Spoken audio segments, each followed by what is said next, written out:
What's the difference between a balanced and a growth mutual fund? So let's take a look at the risk-return pyramid, where the higher up the pyramid you go, the greater the risk, but the greater the potential return.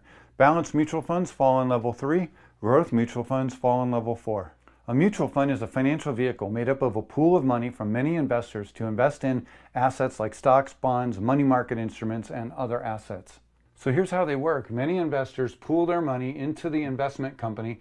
There's a fund manager that has an objective for that fund, in this case, a balanced fund. He then or she then creates an allocation to serve that objective. In the case of a balanced fund, we're looking for the objective of capital appreciation as well as income as well as safety. And so in that situation, we're going to have about a 50-50 stock bond mix or somewhere there similar. So here's how you get paid. In a balanced fund, the objective is both income and growth. So on the stocks held in your fund, you're going to earn dividends. On the bonds held in your fund, you're going to earn interest. On the stocks that are in your fund that are not sold, you're going to get capital appreciation. And on the stocks that are in your fund that are sold, you're going to get capital gains. So the pros of a balanced mutual fund is they're diversified, there's lower risk, there's lower expenses, and typically less volatility. Some of the cons are your allocations are fixed, they're not really suited for tax shielding.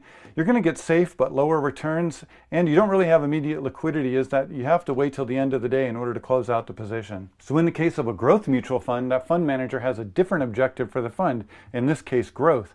Growth means capital appreciation. That means companies are reinvesting their profits back into the growth of the company. A growth company is going to have a higher allocation of stocks and bonds, and those stocks are going to be companies, again, set to growth.